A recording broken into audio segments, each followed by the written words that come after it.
So hello friends, स्वागत है आपका आज की इस नई वीडियो में। तो देखिए, आज हमारे पास एक 32 इंच एलईडी टीवी रिपेयर होने के लिए आया है। इसमें कस्टमर द्वारा कंप्लेन ये है कि ये नो इंडिकेटर में है यानी कि ये डेड कंडीशन में है। तो कस्टमर द्वारा ये बताया गया है कि उसके पास हाई वोल्टेज आया। हाई वोल्टेज आने के बाद ये टीवी में रेड इंडिकेटर जो आ रहा था, रेड इंडिकेटर नहीं आ रहा है और उसके बाद ये टीवी भी बंद हो गया है। तो चलिए, सबसे पहले हम आपको इसका प्रॉब्लम दिखा देते हैं। देखिए, ये रहा इसका मेन कोड। अब मेन कोड को सबसे पहले हम इसमें सप्लाई को दे लेते हैं। हम इसको डायरेक्ट में ही डालें। अब देखिए, डायरेक्ट में डालें, यहाँ पर इंडिकेटर जलना चाहिए। देखिए, यहाँ पर इंडिकेटर चलना चाहिए। यहाँ पर कोई भी इंडिकेटर नहीं आ रहा है। अब हम आपको आगे से भी दिखा देते हैं। देखिए इसका आगे का फ्रंट किस है। देखिए, ये बूस कंपनी का टीवी है, BUSH बूस कंपनी का टीवी है। और ये देखिए, नो इंडिकेटर में अभी इसका देखिए कोई भी इंडिकेटर नहीं है और ना ही कोई डिस्प्ले आया, यानी कि ये ओवरऑल डेड कंडीशन में चला गया है। तो चलिए, अब हम इसको किस तरीक़े से रिपेयर करेंगे, क्या क्या रूल को फॉलो करेंगे, क्या क्या पार्ट्स इसमें ख़राब हुआ होगा, ये चीज़ हम आपको बताने वाले हैं। सबसे पहले हम इसको जब खोले हैं, वैसे तो हम खोल लिए हैं इसलिए क्योंकि आपका टाइम का बचत हो सके। देखिए, हम इसको खोले हैं तो हमको पावर सप्लाई में देखिए यहाँ पर एक रेजिस्टेंस जला हुआ नज़र देखने को मिला। देखिए, ये रेजिस्टेंस यहाँ पर हमको देखने को जला हुआ मिल रहा है। तो खैर, अब ये रेजिस्टेंस जला है, मोस्फेट जला है, कैपेसिटर खराब है, डायोड खराब है, या फिर जो कुछ भी खराब हो, या फिर इसके आउटपुट सेक्शन में कोई प्रॉब्लम है, इस चीज़ को हम स्टेप बाय स्टेप रिपेयर करने का कोशिश करते हैं। तो चलिए, हम अपना फ़ोन को सबसे पहले स्टैंड पर सेट कर लेते हैं और इस पीसीबी को हम इस पीसीबी को हम किट से बाहर निकालते हैं। किट से क्या, या फिर यहीं पर ही बिना खोले ही हम इसको रिपेयर कर लेंगे। तो चलिए, सबसे पहले हम अपना स्टैंड पर फ़ोन को सेट करते हैं और उसके बाद हम आपको बताते हैं। तो चलिए फ्रेंड्स, अब हम आपको स्टेप बाय स्टेप चेक करना बताते हैं। तो देखिए, सबसे पहले हमको तो ये चीज़ चेक करने देखिए, हम तो इसमें सप्लाई दे दिए। अब सप्लाई देने के बाद हम ये चीज़ नहीं चेक किए कि इसका मेन लीड से सप्लाई आ रहा है या फिर नहीं। तो चलिए, सबसे पहले हम इसमें सप्लाई को दे लेते हैं। और देखते हैं सप्लाई देने के बाद इसमें सप्लाई आ रहा है या फिर नहीं। तो सबसे पहले देखिए, यहाँ पर ये हो गया हमारा मेन लीड। देखिए, ये हो गया हमारा मेन लीड। तो मेन लीड पर हमको सबसे पहले वोल्टेज को चेक करना है, क्या यहाँ पर वोल्टेज आ रहा है या फिर नहीं। तो देखिए, क्या यहाँ पर हमारा वोल्टेज नहीं आ रहा। तो चलिए, हम एक बार बढ़िया से, यहाँ पर तो तार हिल गया था, देखिए थोड़ा सा हम इसको बढ़िया से लगाने का प्रयास करते हैं। देखिए, यहाँ पर अब हम फिर से सप्लाई को चेक कर लेते हैं। देखिए, यहाँ पर हमारा वोल्टेज आ रहा है। देखिए, 206 वोल्टेज हमको देखने को मिल रहा है, 206 वोल्टेज AC। अब 206 वोल्टेज जब हमको AC देखने को मिल रहा है, तो अब हमको जब यहाँ पर हमको 206 वोल्टेज देखने को मिल रहा है, तो ये हमारा अगर EMI सेक्शन सही होगा। देखिए, यहाँ पर आपको ये फिल्टर, यहाँ पर एक फिल्टर डायोड, यहाँ पर एक फिल्टर कोयल आपको देखने को मिल रहा है। ये रहा फ्यूज, ये रहा मेन लाइन, ये रहा PF और ये रहा डायोड। यानी कि ये डायोड, ये रेक्टिफायर के पहले वाला जितना भी पार्ट्स होगा, ये EMI सेक्शन कहलाता है। तो देखिए, अगर इसका फ्यूज ठीक होगा, ये फिल्टर कोयल ठीक होगा, तो इस डायोड पर हमको सेम वोल्टेज इतना देखने को मिलना चाहिए। देखिए, यहाँ पर हमको ये वोल्टेज देखने को नहीं मिल रहा है। देखिए, यहाँ पर हमको ये वोल्टेज देखने को नहीं मिल रहा है। यानी कि इससे हम ये कन्फर्म हुए कि यहाँ पर ये हमारा फ्यूज ओपन हो गया है, फ्यूज ओपन हो गया होगा। अब जब फ्यूज ये ओपन हो गया होगा, तो देखिए, सबसे पहले हम सप्लाई को निकालते हैं। तो फ्यूज ओपन इसलिए होता है किसी शॉर्टिंग के कारण। देखिए, अगर यहाँ पर कोई पार्ट शॉर्ट होगा, ये डायोड शॉर्ट होगा, ये मोस्फेट शॉर्ट होगा, ये कैपेसिटर शॉर्ट होगा, या फिर हाई वोल्टेज आने के कारण भी कभी कभार फ्यूज मार देता है। लेकिन ज़्यादातर केस में किसी शॉर्टिंग के कारण ही फ्यूज खराब होता है। तो चलिए, सबसे पहले हम फ्यूज बांधने से सबसे पहले हम इसमें शॉर्टिंग को चेक कर लेते हैं। सबसे पहले हम ये डायोड को चेक कर लेते हैं, क्या ये डायोड मेरा शॉर्ट है। तो देखिए, यहाँ पर हमको कोई शॉर्टिंग देखने को नहीं मिल रहा है। इसके आउटपुट सेक्शन पर हम चेक कर लेते हैं कि यहाँ पर हमको कोई शॉर्टिंग देखने को मिल रहा है। तो देखिए, यहाँ पर हमको कोई भी शॉर्टिंग देखने को नहीं मिल रहा है। अब हम इसका एक बार डायोड पर चेक कर लेते हैं, क्योंकि यहाँ पर फिर सेम वही रीडिंग देखने को मिलेगा। अब हम ये मोस्फेट को एक बार चेक कर लेते हैं शॉर्टिंग। देखिए, यहाँ पर जब हम मोस्फेट शॉर्ट किए, देखिए हमको 0 ओम का शॉर्टिंग देखने को मिल रहा है। यहाँ पर भी हमको सेम शॉर्टिंग देखने को मिल रहा है। देखिए, यहाँ पर भी हमको सेम शॉर्टिंग देखने को मिल रहा है और यहाँ पर भी हमको सेम शॉर्टिंग देखने को मिल रहा है। यानी कि इससे तो हम ये कन्फर्म हुए कि ये हमारा मोस्फेट फुली शॉर्ट है। तो हमको क्या करना है, कभी भी आपको ऐसा नहीं करना है। अगर आप नए टेक्नीशियन हैं या फिर आप खुद से टीवी रिपेयर करना चाह रहे हैं, तो आपको कभी भी ऐसा नहीं करना है कि आप टीवी को चेक किए, यहाँ पर आपको मेन लाइन देखने को मिल रहा है, मेन लाइन ठीक हुआ और यहाँ पर इसका फ्यूज ओपन हो गया है, तो आपको फ्यूज नहीं बांध देना है। फ्यूज आपको डायरेक्ट करने से पहले या फिर फ्यूज लगाने से पहले सबसे पहले आपको एक बार शॉर्टिंग को चेक कर लेना है। अगर इसमें कहीं शॉर्टिंग नहीं हो, तब ही आप फ्यूज को इसमें बांध दें, अन्यथा आपका क्या होगा, फिर से बोर्ड में कहीं ना कहीं प्रॉब्लम आ जाएगा। अगर हम इसमें अभी फ्यूज बांध दिए, तो हो सकता है ये मेरा, अगर इसमें कहीं शॉर्टिंग होगा, यहाँ पर अगर मोस्फेट ये अगर रेजिस्टेंस ओपन नहीं होता, तो ये मोस्फेट अगर ये मोस्फेट से ये रेजिस्टेंस जुड़ा हुआ होता और जैसे ही हम इसमें फ्यूज बांधते, तो फिर से यहाँ पर हमको शॉर्ट सर्किट देखने को मिल जाता। तो अब हम क्या करेंगे, सबसे पहले तो हम इस मोस्फेट को बाहर निकालते हैं। तो मोस्फेट को बाहर निकालने के लिए हम सोल्डर का ही इस्तेमाल करते हैं। देखिए हम सोल्डर की सहायता से ही मोस्फेट निकालने का प्रयास करते हैं। क्या ये सोल्डर की सहायता से मोस्फेट निकल जाएगा या फिर नहीं, हम एक बार ट्राई कर लेते हैं।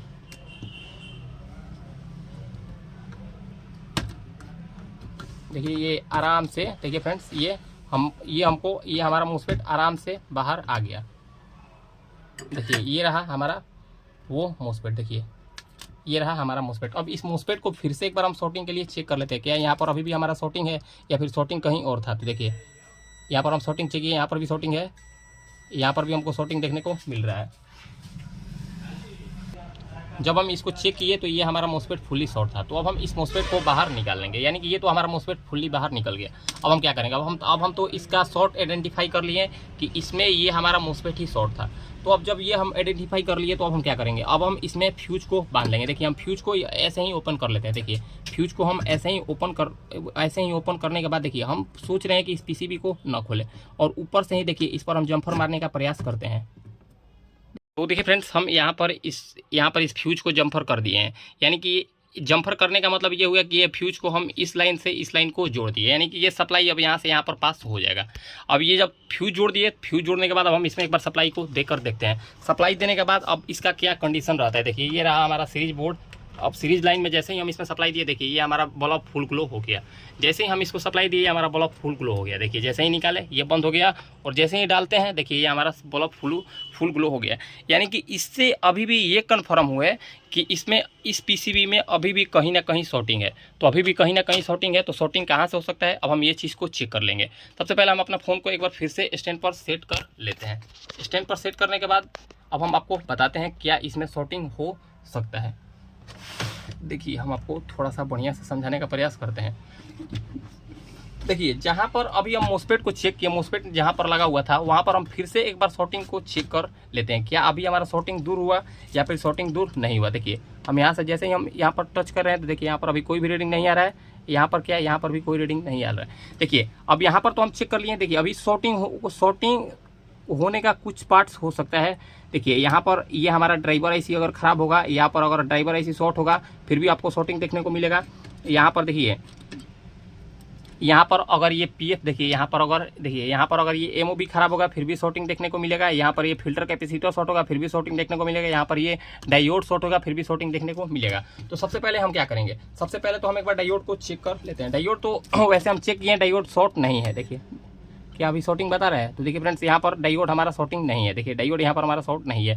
इस फिल्टर कैपेसिटर पर एक बार शॉर्टिंग को चेक करते हैं, फिल्टर कैपेसिटर पर भी कोई भी शॉर्टिंग नहीं है। तो अब हम क्या चेक करते हैं, सबसे पहले अब हम इसमें इस ड्राइवर आईसी को बाहर निकाल लेते हैं। देखिए ये रहा हमारा ड्राइवर आईसी जो इस मोस्फेट को ड्राइव करता है, क्योंकि मोस्फेट खराब हो जाने के बाद ज़्यादातर केस में ये ड्राइवर आईसी भी खराब हो जाता है। ज़्यादातर केस में क्या 100 में 90% केस में ये ड्राइवर आईसी शॉर्ट हो जाता है मोस्फेट शॉर्ट होने के साथ साथ। अब चलिए अब फिर से एक बार हम शॉर्टिंग को चेक करते हैं सप्लाई देकर, क्या अभी भी शॉर्टिंग है। तो देखिए फ्रेंड्स अभी भी इसमें शॉर्टिंग है। अभी भी शॉर्टिंग होने का मतलब क्या हो सकता है, देखिए जैसे ही हम इसमें अब लाइन दिए, देखिए यहाँ पर अब हमको कोई भी वोल्टेज देखने को नहीं मिलेगा। देखिए यहाँ पर अब हमको कोई भी वोल्टेज अभी देखने को नहीं मिलेगा। देखिए अभी यहाँ पर कोई भी वोल्टेज देखने को नहीं मिलेगा। अब हम क्या चेक करते हैं, इससे हम ये जाने कि यहाँ पर ये हमारा ईएमआई सेक्शन में ही कहीं ना कहीं शॉर्टिंग है। ईएमआई सेक्शन में क्या शॉर्ट हो सकता है, ईएमआई सेक्शन में ये डायोड हो सकता है शॉर्ट, ये हो सकता है ये हमारा एमओ भी शॉर्ट हो सकता है। तो अब हम क्या चेक करते हैं, अब हम इस सबसे पहले हम चाह रहे थे कि इस पीसीबी को नहीं खोले, लेकिन ये पीसीबी शायद खोलना ही पड़ सकता है, ये परेशान करेगा। तो अब हम क्या करते हैं, हम इस पीसीबी को ही सबसे पहले खोल लेते हैं बाहर। तो देखिए फ्रेंड्स हम इस पीसीबी को बाहर निकाल दिए। अब हम इस पीसीबी को बाहर निकालने के बाद हम एक चीज़ इसमें किए हैं, इसका एमओ भी हमको डाउट था कि एमओ भी इसका शॉर्ट हो गया होगा, लेकिन इसका एमओ भी शॉर्ट नहीं था। जैसे ही हम इसका एमओ भी लगाए निकाले, उसके बावजूद भी ये फुल शॉर्टिंग बता रहा था। तो अब हम ये कंफर्म हो गए। इसके बावजूद देखिए अगर ईएमआई सेक्शन में कोई भी पार्ट शॉर्ट नहीं है, उसके बावजूद भी सीरीज फुल ग्लो हो रहा है, तो इससे आप ये कंफर्म हो जाए कि ये आपका डायोड 110% कहीं ना कहीं शॉर्ट होगा। तो चलिए वैसे तो ये मीटर से बिल्कुल प्रॉपर सही रीडिंग बता रहा है। एक बार हम इसके प्लस माइनस वाले टर्मिनल पर भी चेक कर लेते हैं, क्या यहाँ पर कोई शॉर्टिंग हमको देखने को मिल रहा है। तो देखिए फ्रेंड्स यहाँ पर भी कोई शॉर्टिंग हमको देखने को नहीं मिल रहा है। और इसके एसी सेक्शन पर हम चेक कर लेते हैं वोल्टेज। यहाँ रीडिंग चेक करते हैं, यहाँ पर भी रीडिंग बिल्कुल बढ़िया है। अब देखिए, अब हम इसमें सीधा बिना सस्पेंस के अब हम इसमें सीधा इसका रेक्टिफायर को बाहर निकालते हैं। देखिए, अब जैसे ही हम इसका रेक्टिफायर को बाहर निकालेंगे उसके बाद देखिए इसका शॉर्टिंग 110% सही हो जाएगा। देखिए, हम इसको शोल्डर की सहायता से ही बाहर निकालने का प्रयास करते हैं।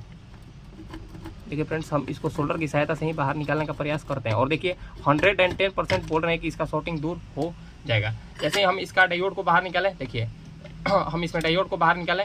अब डायोड को बाहर निकालने के बाद तो ये एसी, देखिए ये हो गया इसका प्राइमरी, यानी कि ये हो गया इसका एसी सेक्शन और ये हो गया इसका डीसी सेक्शन। अब तो ये सीरीज बल्ब ग्लो नहीं होगा। अब चलिए, अब एक बार फिर से हम सप्लाई को देकर देख लेते हैं क्या ये अभी भी कहीं ना कहीं शॉर्टिंग बता रहा है या फिर नहीं। तो देखिए, अभी कोई भी शॉर्टिंग हमको देखने को नहीं मिल रहा है। इससे हम ये तो जान गए कि ये हमारा, देखिए अब यहाँ पर हमको 220 वोल्टेज देखने को मिलेगा। देखिए क्या अभी हमको यहाँ पर 220 वोल्टेज क्या यहाँ पर बल्ब, देखिए फ्रेंड्स थोड़ा सा हमको देखिए अभी हमको यहाँ पर 200 कुछ वोल्टेज देखने को मिलना चाहिए। देखिए, अभी हमको यहाँ पर 200 कुछ वोल्टेज देखने को मिलना चाहिए। देखिए 202 वोल्टेज हमको, 206 वोल्टेज हमको देखने को मिल रहा है। यानी कि हो सकता है इसमें ये हमारा डायोड शॉर्ट हो गया होगा। देखिए, हो सकता है यहाँ पर ये हमारा डायोड शॉर्ट हो गया होगा। अब ये तो हम कंफर्म नहीं बता सकते हैं कि ये हमारा डायोड ही शॉर्ट होगा। अब हम इसको चेक करने के लिए हमको इसमें एक डायोड को लगाना होगा। फिर भी हम एक बार इस कैपेसिटर पर वोल्टेज को रीडिंग को चेक कर लेते हैं कि यहाँ पर अभी भी कोई ना कोई कहीं कुछ शॉर्टिंग है। तो देखिए फ्रेंड्स, यहाँ पर अभी देखिए, यहाँ पर थोड़ा सा हम अपना कैमरा एंगल को चेंज कर लेते हैं। तो देखिए फ्रेंड्स, हम बढ़िया से टीवी पर नहीं दिखा पा रहे थे, इसीलिए हम टीवी को साइड रख दिए और साइड रखने के बाद हम आपको बढ़िया से समझाने का प्रयास करते हैं। देखिए, जैसा कि हम आपको बताए हैं, इस रेक्टिफायर को बाहर निकालें। देखिए, ये इस रेक्टिफायर को बाहर निकालें। ये रेक्टिफायर हमको, हमारे हिसाब से ये रेक्टिफायर शॉर्ट हो गया है, क्योंकि जैसे ही हम इस रेक्टिफायर को लगा रहे हैं तो ये सीरीज बल्ब फुल ग्लो होने लग रहा है। तो चलिए, अब हम वैसे तो ये मीटर में नहीं बता रहा है, अब हम इसको किस तरीके से कंफर्म होंगे कि ये रेक्टिफायर खराब है या फिर खराब नहीं है। तो चलिए, अब हम इसको ऐसे ही रखेंगे और इसके साथ अब हम इसके साथ क्या करेंगे। अब आपको क्या करना है, 220 वोल्टेज सीरीज में आपको इसके एसी सेक्शन में देकर देखना है। अगर ये आप इसके बाद बल्ब ग्लो हो रहा है फुल, तो आप ये समझ ले कि ये हमारा रेक्टिफायर फुली शॉर्ट है। अगर उसके बाद अगर ये शॉर्ट नहीं बता रहा है, तो आप ये समझ ले कि ये रेक्टिफायर सही है। इसके आउटपुट सेक्शन में, यानी कि इसके सेकेंडरी सेक्शन में कहीं ना कहीं प्रॉब्लम है। तो अब हम इस चीज़ को कंफर्म हो लेते हैं। सबसे पहले हम एक सीरीज वायर को लाते हैं।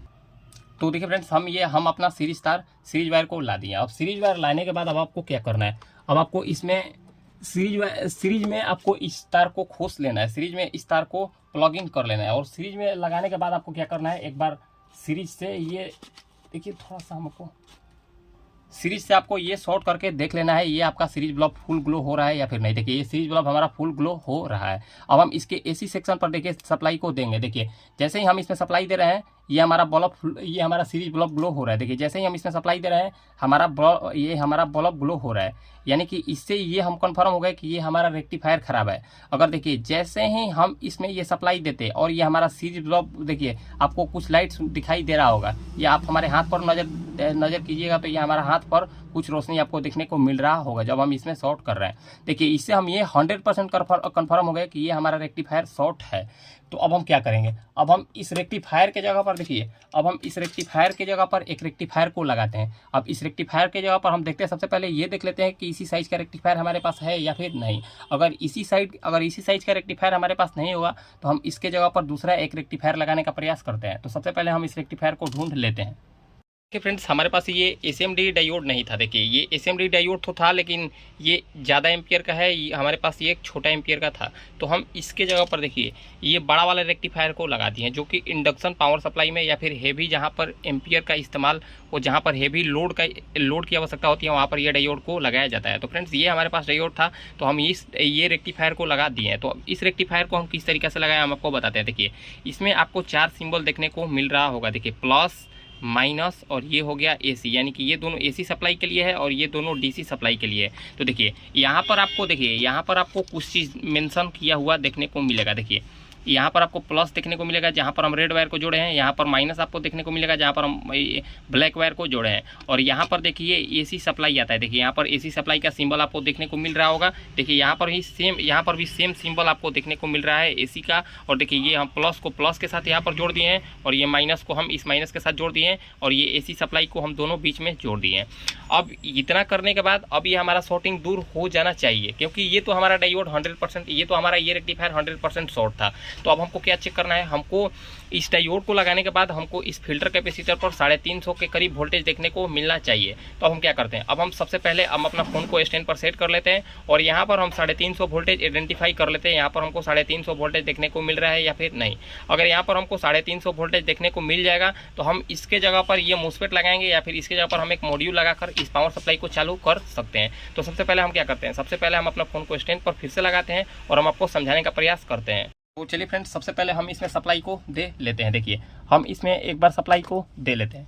देखिए अब सप्लाई को देने के साथ साथ हमको क्या चेक करना है, हम क्या आपको बताया है, अगर देखिए अभी हमारा सीरीज ब्लॉक कोई भी ग्लो नहीं कर रहा है और अगर सीरीज ब्लॉक ग्लो नहीं कर रहा है तो यहाँ पर हमको अब एसी वोल्टेज, यहाँ पर अब हमको एसी वोल्टेज 220 वोल्टेज देखने को मिलेगा। देखिए 211 वोल्टेज हमको देखने को मिल गया।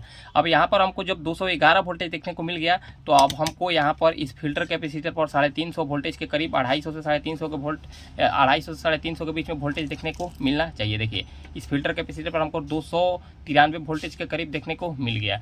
यानी कि इससे हम ये कन्फर्म हुए कि ये अब हमारा पावर सप्लाई रेडी हो गया है रिपेयर करने के लिए। क्योंकि देखिए किसी भी पावर सप्लाई को अगर रिपेयर आप करेंगे करना चाहते हैं तो उसके लिए सबसे पहले आपको इस फिल्टर कैपेसिटर पर 250 से 350 के बीच में वोल्टेज जब तक नहीं बनेगा तब तक इसका सेकेंडरी सेक्शन रिपेयर नहीं हो पाएगा। सेकेंडरी सेक्शन में कोई भी वोल्टेज नहीं बन पाएगा, क्योंकि यहीं से 350 वोल्ट डीसी बनकर इस मोस्फेट पर और ये ड्राइवर आईसी पर जाता है, तभी ये ड्राइवर आईसी स्विचिंग करके सेकेंडरी सेक्शन में वोल्टेज को भेजता है। तो अब हम जान लिए कि ये हमारा प्राइमरी सेक्शन में 350 वोल्टेज बन गया। देखिए अभी हमारा ये यहाँ पर मोस्फेट यहाँ पर नहीं लगाया गया है तो यहाँ पर देखिए फिल्टर कैपेसिटर हमारा चार्ज हो गया है। देखिए यहाँ पर हमारा फिल्टर कैपेसिटर पर कुछ वोल्टेज बन जाता है। अब हमको क्या करना है, अब यहाँ पर तो हमको 350 वोल्टेज देखने को मिल गया। तो अब हम इसमें क्या सोच रहे हैं, अब हम इसमें मोस्फेट ना लगाकर, क्योंकि फ्रेंड्स मोस्फेट और यहाँ पर देखिए ये ड्राइवर आईसी और यहाँ पर जल भी गया है, तो अब हमको इसके जगह पर देखिए इस मोस्फेट और ये ड्राइवर आईसी के जगह पर देखिए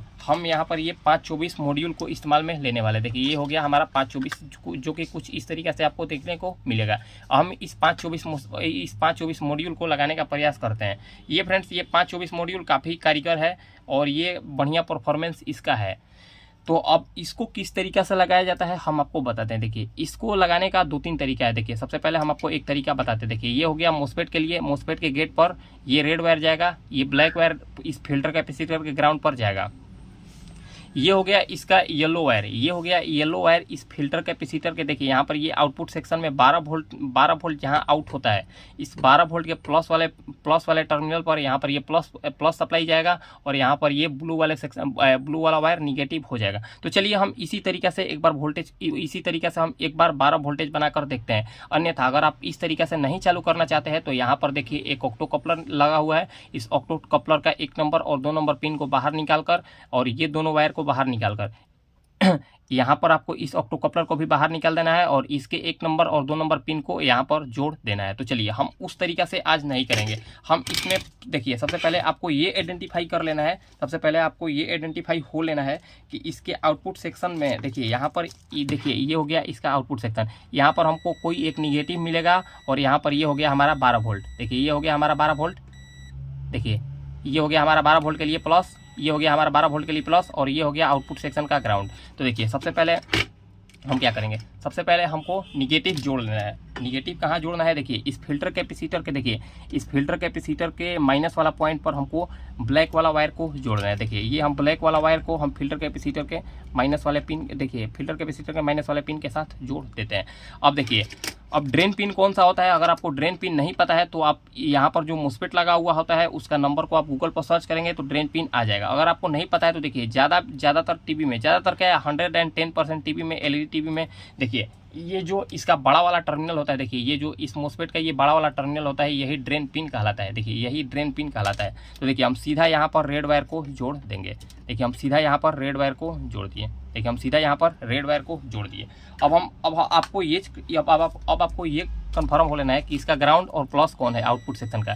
देखिए ये हो गया ग्राउंड और ये हो गया, ये डायोड के साथ यहाँ पर बीप आएगा, ये हो गया प्लस, यानी कि यहाँ पर हम येलो वायर को जोड़ेंगे और यहाँ पर ब्लू वाला वायर को जोड़ेंगे। तो फ्रेंड्स हमारा सोल्डर मोटा वाला है तो फिर भी हम इससे एक बार काम करने का प्रयास करते हैं, जुड़ जाना चाहिए। देखिए यहाँ पर हम, जैसा कि आपको पता है, यहाँ पर हमको येलो वायर को जोड़ लेना है जो कि ये पॉजिटिव है। देखिए ये यहाँ पर हम थोड़ा सा बढ़िया से जोड़ने का प्रयास करते हैं।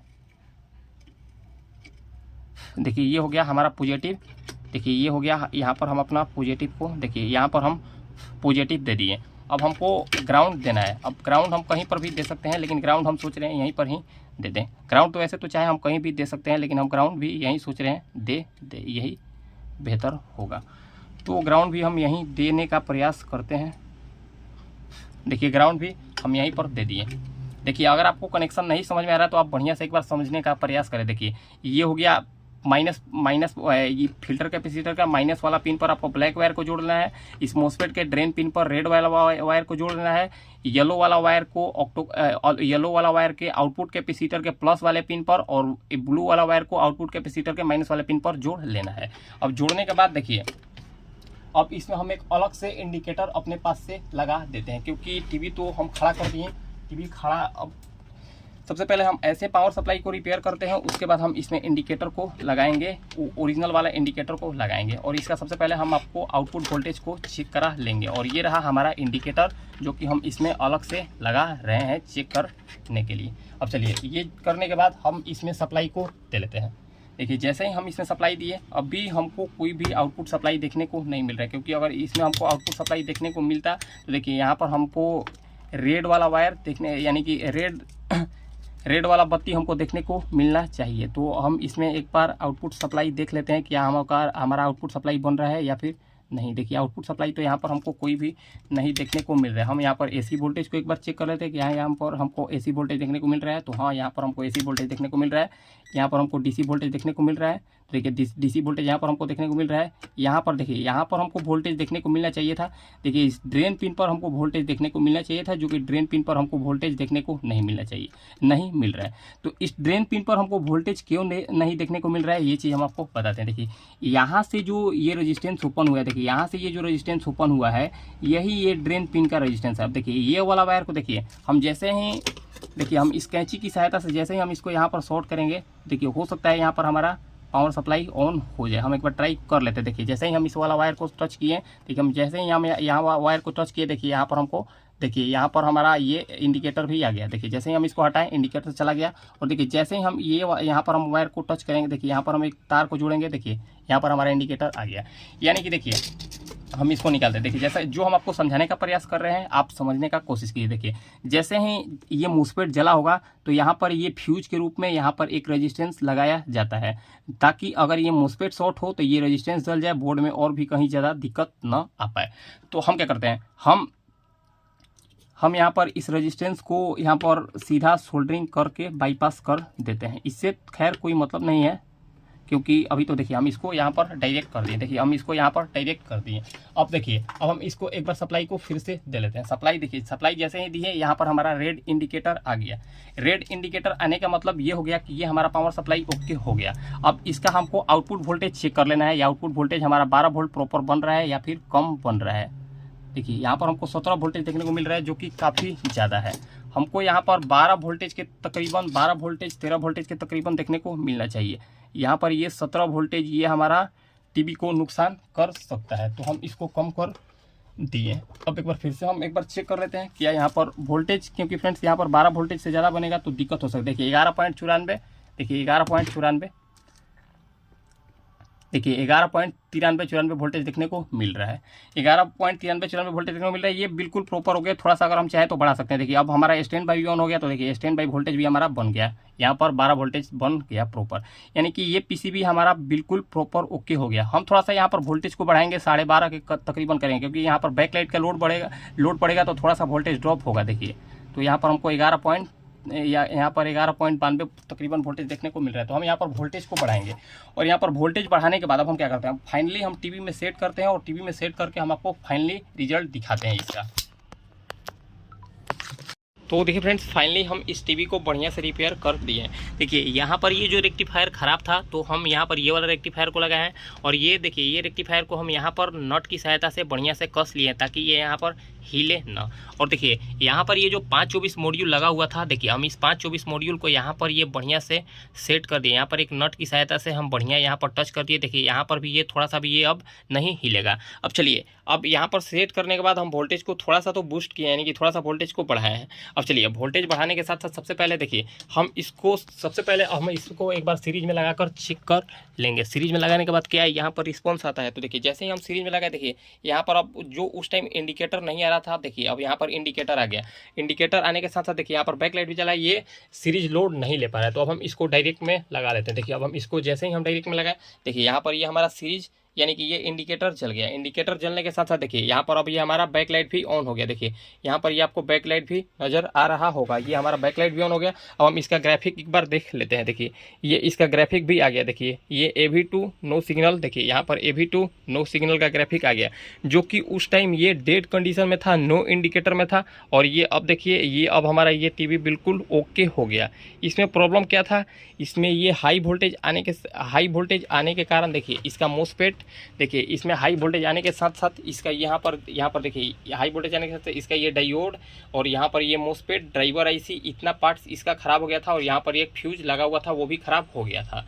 तो ये हम इसको बढ़िया तरीके से रिपेयर करने का कोशिश किए हैं। अगर आपको हमारा ये वीडियो अच्छा लगा तो फ्रेंड्स वीडियो को लाइक करें, कमेंट करें और हमारे चैनल को सब्सक्राइब जरूर करें। मिलते हैं किसी नेक्स्ट वीडियो में। आज के लिए इतना ही। धन्यवाद।